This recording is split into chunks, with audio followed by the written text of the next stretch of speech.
All right. So I mentioned that the last bit of business that needed to be dealt with before the Empire was taken care of is Yeah. her name's the title of the anime. So Yeah, she's not the main character. yeah, it's and they finally kind of in a word explain the plot device of the show out loud at the end with Tatsumi talking with Akame. He's like, you've lost so many people, it's hard to imagine that. And then it's uh, Tatsumi saying that to her, like it's kind of punch you in the face with you're seeing Akame's story through other people because you don't want to try and think of her inner monologue every 5 seconds going, my life sucks, everyone around me dies. Basically. Which I was like, that makes sense. It makes total sense for you to do it that way. Yeah. Well, before we get into it, it's actually right before we started recording. Masao kind of had a comment, if you want to say that, about the how the episode went. Oh yeah, I'm a little bit sad that the fighting was very short, sweet, to the point. I thought it was gonna be like maybe an episode and a half long. Yeah, it was. So I'm a little sad about that. Yeah, I get you there. And they had a little bit more, but not a lot, because by a little bit more, I mean a lot more talking. There's like 20 pages of talking involved in that fight that is not in the fight, but outside of that, it's incredibly similar to how it happens in the manga. Yeah, so it's weird. There's there's more like emotion to this fight than just I hate you. Then just like I hate you. Like, you have to die. Like I'm a little bummed out because it wasn't like a whole Sasuke versus Itachi type of moment, like wholesome, but it worked that it was short and sweet for them. Yeah, and it's kind of one of those things where it's like one of us is dying, but they did. How do I want to explain this? They want to kill the other person, but they don't feel like they need to be. Too much not to do it. I'm like, then why do it? Yeah, but it's also like if they kill the other person, they don't feel the need to be flashy about it. Like in all the other ones, they're kind of like mercilessly killing the people to make it look intimidating. And this is like, I just want this over with. I don't care. So they're kind of like just going for kill shots versus. Yeah, that's why like I wasn't too mad that it was sort of sweet because it was more emotional. Do you have coffee? No. You want to give her back? Yeah, but it is what it is. You do what you do, and it's But one thing that gets brought up quite a bit with this anime is how boy is the boss all business at all times. Yeah, it's kind of ridiculous how like I get why it's like that. If you're in that position, you have to be all business at all times. But it's just like, no, Tatsumi, she's had some shit happen to her too. She's lost almost every one of her friends. I'm like, I get that. Everyone's been through a lot. It's just like after a while, Tatsumi still got a little bit of that innocence left in him where he's just like, every time I get a friend, they die. Yeah. Keep in mind, I started watching this anime to try and get myself out of one of the worst depressive funks I had been in my entire life. And you just get emotional damage in return. Yeah, and I ended up loving it. Oddly, weirdly. I was like that with Attack on Titan. I was like, I'm gonna watch Attack on Titan. Mistakes were made. Yes, they were. As I watch more of it. Exactly. It's fine. It's what we like to do to ourselves. We're Gucci. And they explain a little. I guess I said it wrong, as how boss survives. I guess in this instance in the anime, I forgot exactly how they said it. They Sue burnt his life force versus her giving his, so he kind of like shortcutted her a little, so she didn't give everything. Like he cut like the life to make it his instead of hers, so keep her alive. Yeah. And that's basically it. We kind of have that's not much I don't got to say outside of that. Outside of Run's whole change this place from the inside thing is greatly expanded in the manga, but it's greatly expanded inside the chunk that deals with my least favorite group in the show. Oh. So that's why whenever you see Run, you're kind of like, Run doesn't get to do a whole lot. I'm like, no, he did a lot. It's just in, that in a completely different arc. yeah, his entire plot Yeah. point is ran and resolved and ended in a different arc that's not the show. Yeah. But it'd be kind of dumb if you didn't have Run in the show. Yeah, like I did like how he's like, oh, I wanted to like change it from the inside out. I was like, oh, this is Code Geass. A little bit. You haven't watched Code Geass, so you wouldn't know. Well, I've seen the first 2 episodes now. Fair. Okay. I got the Yeah. first 2 in. So I kind of know. Yeah. I'm getting the gist of what the show's going to be. I've gotten the first 2 in, and I'm like, all right, mental chess. That's what this is going to be. And it's just orbital frames. I love that name so much. It's a cool name. It is Yeah, like, I got like that vibe. And I was like, yeah, okay. Like I did kind of like you. yes, he's good. And it's one of those characters where it's like you would be someone that Johnny voiced if he wasn't his anime. He's not. Johnny either would have voiced him or he would have voiced Wave. Yeah.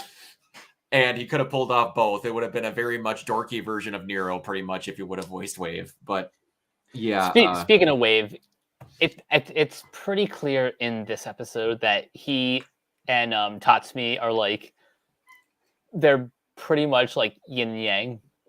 Yeah. If it wasn't obvious that they were going for that before. It's Right. Like, it's like that off at me, like, oh, Cobra wants you to identify the differences in these 2 photos. It's the same exact photo. It's the same Or it's the Spider-Man It's the meme. same photo. Yes. He likes fish. That's the difference.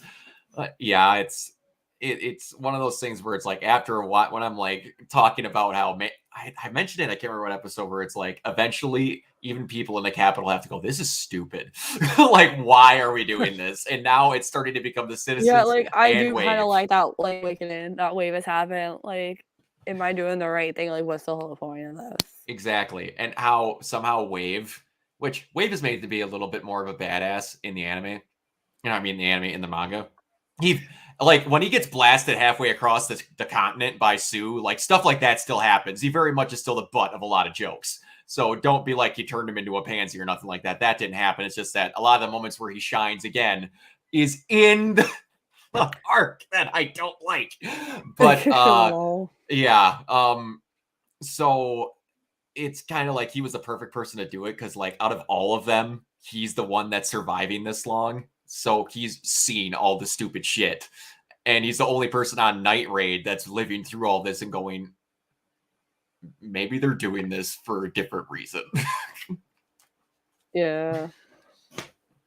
And then it's like Akame says. I'm low-key hoping Wade joins the other side in the end. Low-key. Low-key, just a little bit. Kind of hoping. Low-key. It's like low-key, high-key. High-key, yes. Very, very high-key. It's like, yeah, the whole don't fight unless you have a purpose. It's very true in a lot of things. If you got your heart in it, there's no point. And you got to be like, why are you doing this? If you don't know, go home. Yeah. Basically. But yeah, okay. So I'll ask the question, because I don't think this thing's going to go on that long for this episode. Because again, it was just pretty much they fought. Korome died.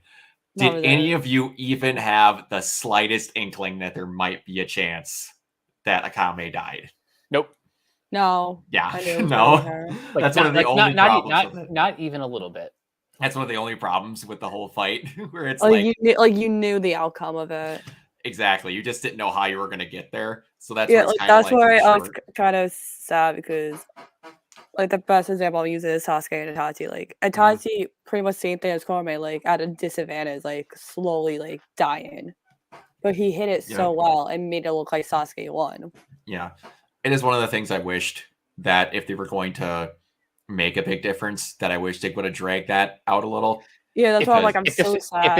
if this were 26 episodes, Yeah. then the fight would have been like all of episode 22 and then like maybe half of 23. Yeah, Yeah. like that whole like interruption. With the Danger Beast. I felt like that dragged on a bit too long. Yeah, and how Like, they basically, once if they they get the helmet off. cut that out or like made that shorter, then they would have more time to like. Yeah, and it's one of those things where it's like, just because that was in the manga, did you need to include it? It's understandable why, but it's just like.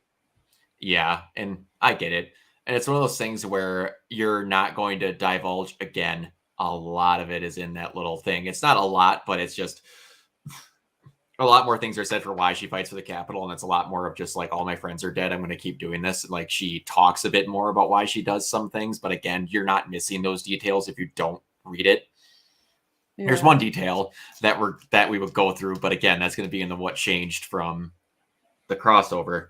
But yeah, before we possibly watch another one, I knew this one was going to be short because there's not a whole lot to discuss, obviously. But I do have to say that there was no comments in the chat at all until Mike goes, "Oh, it's raining."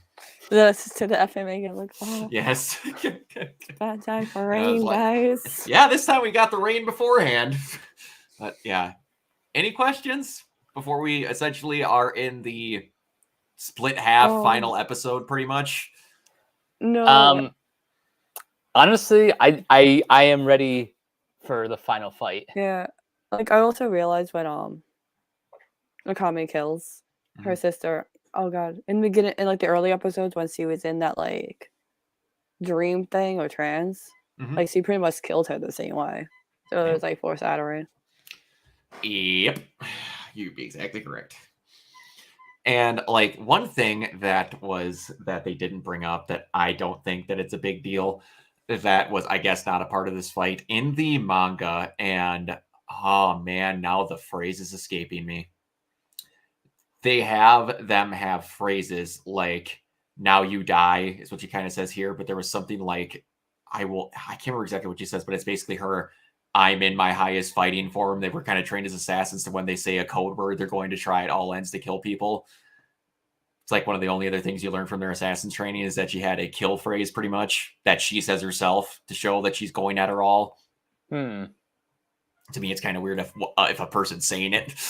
Like if someone says it to you and it's mind control, that's different. I was kind of like, that's one of the things people got irreparably pissed about not being in the anime, and especially in this fight. I'm like, it skips one line of dialogue. She goes, "Oh, you're really going to try hard now?" I'm like, no, I don't think it's wrecking anything. It is what it is, but yeah, I'm ready to have you guys be ready for the final fight, if I'm being perfectly honest, because you got a little bit of a tease at the end. Oh. Remember when I said the stupidest Imperial arms you're gonna see comes out? And Oh, I was like, what is this? A fucking Gurren reference? It might be a gunman. We have to do the Gurren reference, I see. It might be a gunman. I'm not saying I was like, really? We gotta do this. We have to. It's the law. The look on my face when I'm like, man, everything I like about anime is in this, but I'm like, and then I joked to myself, I'm like, oh, too bad they just don't have Max. And then this episode ended, and I'm like, ah! So this is a harem. This is a mech anime now. A What harem, else? Was it medieval times, special powers, mech anime. It's bonkers. It's an anime. It's an anime. It so is. You telling me that like I'm just gonna sit here and just be like annoyed that like they're in a mech. It's a gumbo anime. If I'm going to, man, the weird part is I wouldn't even really consider it. You'll see. It's not in the traditional sense what I would call a mech. Is it like a steampunk mech? Is it like a drill? It's kind of like what I would almost consider a controllable golem. Okay. If you get what I'm trying to say, where it's not like they're inside operating it, but the thing fights of its own free will, but like you're just kind of there. Oh, like, closest thing I would say is like, hey, remember Power Rangers when Tommy controlled the Dragon Zord with his flute? Oh, so that level of ridiculous. Well, not quite, but it's not like he's not in it with his arms attached to rigs, swinging his arms and stuff like that. He's kind of in a. It's weird to explain. You'll see it. It's not like I'm just like I'm just better on watching it. Yeah, we'll have to see it, but yeah. All right. Anyway, going on with that, we'll just watch it. All right, Mike, go ahead. You guys can find me on Twitter at CaptainK42. You can check out my quick thoughts on letterboxd.com/CoachK42. And you can find me in all the various Facebook groups just at my name. You can check out Renegade Pop Culture on Facebook and Twitter at Ren Pop Culture. Look for us on Podchaser and the Banana Meter. Listen to all of our podcasts on Anchor, Spotify, Apple Podcasts, wherever you listen. And last but not least, everything can be found at renegadepopculture.com. Need an escape? So do we. Absolutely. And Miss out. And you can find me on Twitter at Keebalove028. And you can find me everywhere at Organoid0. And we will see you guys next time. See ya. Peace.